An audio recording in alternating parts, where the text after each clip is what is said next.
Құрметті менің көрермендерім, бүгін чебуреки жасайтын боламыз. Ең бірінші мен ұнды осылай елеп алдым. Ұнды міндетті түрде елеп алған дұрыс. Қамырларыңыз өте жұмсақ боп, жақсы боп шығады. Мама, не пісіріп жатырсың? Чебуреки. Бір шай қасық тұз салдым және су құйдым.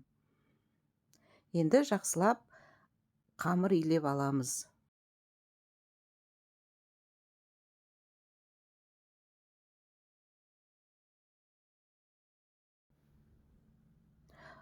Су 60-70 градуста болу керек.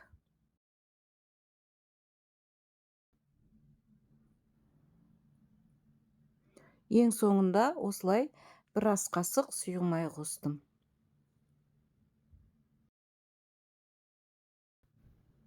Достар, каналға тіркелуді ұмытпаңыздар. Қазақша каналды қолдап отырсаңыздар екен. Бұл мен үшін әрине өте маңызды. Ұнап жатса лайк басыңыздар, комментарий жазыңыздар. Достарыңызбен бөлісіңіздер. Қоңыраушаны басып, все деген жазуды бассаңыздар, менің жаңа видеомның шыққаны туралы сіздерге хабарлама келіп түседі. Қамырды мен 30 минутқа тындырып қойдым бірінші рет. Міне екінші рет илеп жатырмын. Бұдан кейін 10 минутқа тағы да тындырып қоямыз. Қамырды міндетті түрде көбірек тындырған дұрыс, сонда жұмсақ болады. Ең аз дегенде 30 минутқа қойыңыздар.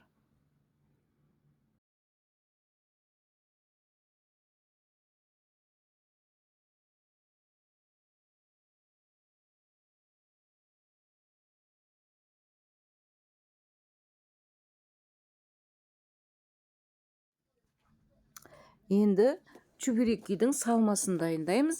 Менде өткенде манты жасағаннан қалған фарш бар тұғын дайын. Соған тағы да 2 кішірек жуа турадым. Жуаны ол кезде мен ет тартқыштан тартқан болатынмын. Солай дайын тұрған фаршқа мен қайтадан тағы да 2 жуаны қолдан турап қостым. Өте дәмді чебуреки шығады, қыздар. Жуасы көбірек болған дұрыс.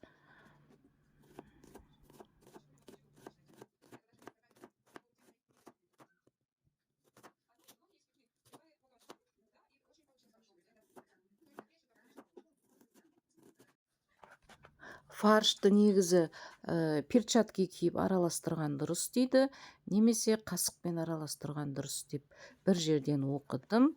Жалаңаш қолмен араластырған дұрыс емес екен. Мінекей қамырымыз дайын, өте жұмсақ. Осылай 4-ке бөліп алдым. Енді әрбір бөліктен 4 чебурекиден шығады. Қазір оны алдағы уақытта көресіздер. Мінекей осы бөлікті қазір мен тағы да 4-ке бөлемін.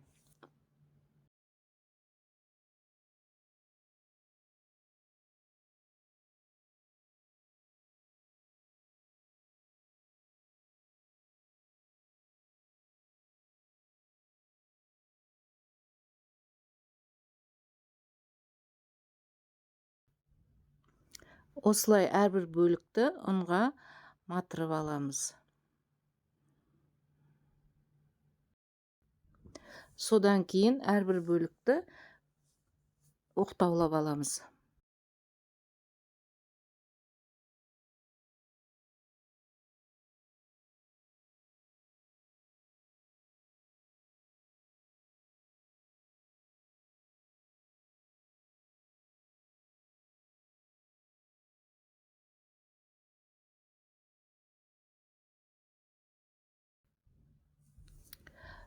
Фаршты өте жұқа етіп салған дұрыс. Сонда тез піседі. Және осылай алақанменен ауасын шығарамыз басып-басып. Сосын жиектерін бекітіп шығамыз.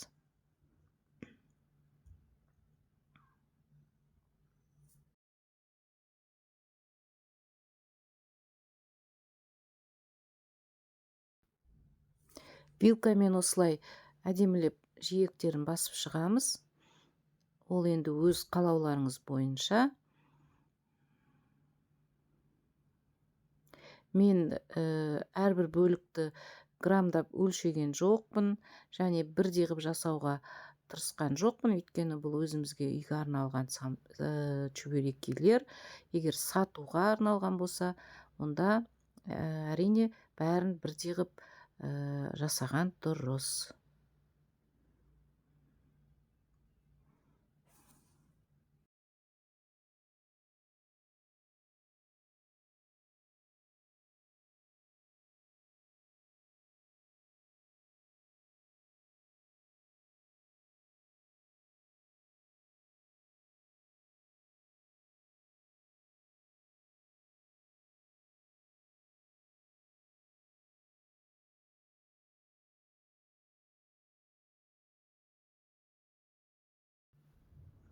Өзі илеп алған қамырды бағанағы басында көрсеткендей төртке бөліп, сосын әрбір бөлікті тағы да төртке бөлсеңіздер, ешқандай весыйдың да керегі жоқ. Осылай көз мөлшеріменен біркелкі чөберекилер жасауға болады.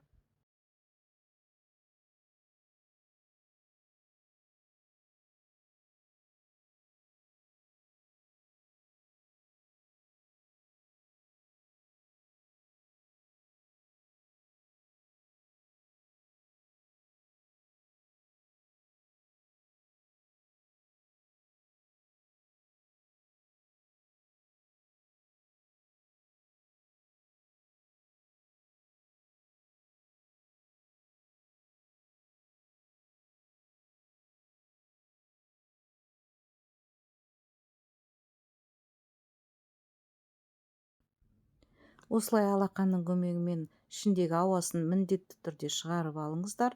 Содан кейін барып жиегін жасайсыздар. Қамыр өте жұмсақ болып шықты. Жақсы жабысады. Кәдімгі жұмсақ бір пластилиндер болады ғой, тура сондай болып шықты. Ұстағанға өте приятно.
Осыншама чөберекейлер шықты. Енді бәрін қуырып аламыз.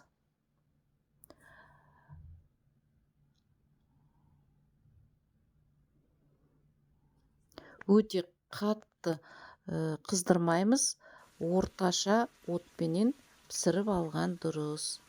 Чөберекейдің екі жағын бірдей қыздырғанда 1,5 минуттай ғана кетуі керек. Яғни бір чөберекейді 1,5 минут пісіреміз.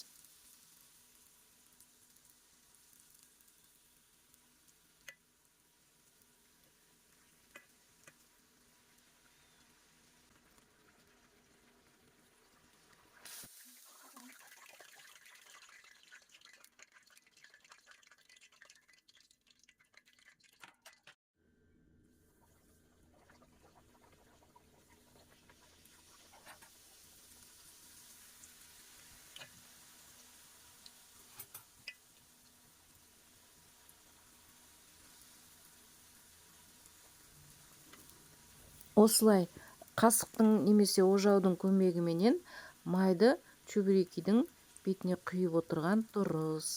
Сонда чөберекейіңіз қазір аударған кезде екінші жағы тез піседі. Және ішіндегі фарш та шикі болмай жақсы пісіп шығады.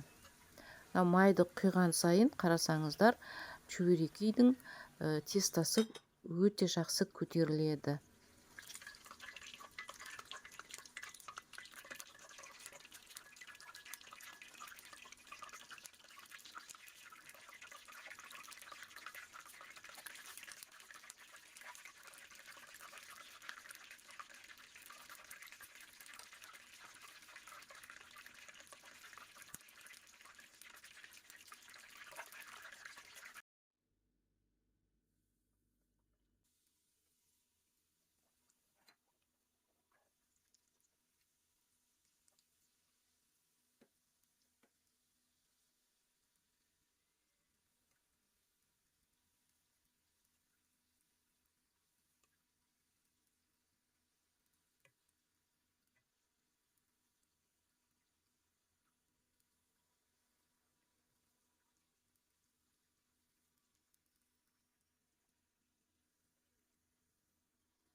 Достар, мінекей чөбереки дайын болды. Мен терезені ашып қойдым. Далада жаңбыр құйып тұр. Күн бұлт болғандықтан анық көрінбейтін болды камерадан. Сондықтан терезені ашып түсіріп тұрмын. Чөбереки өте дәмді болып шығыпты. Сіздермен болған Гүлнар Сапарқызы. Келесі видеоға дейін қош сау болыңыздар.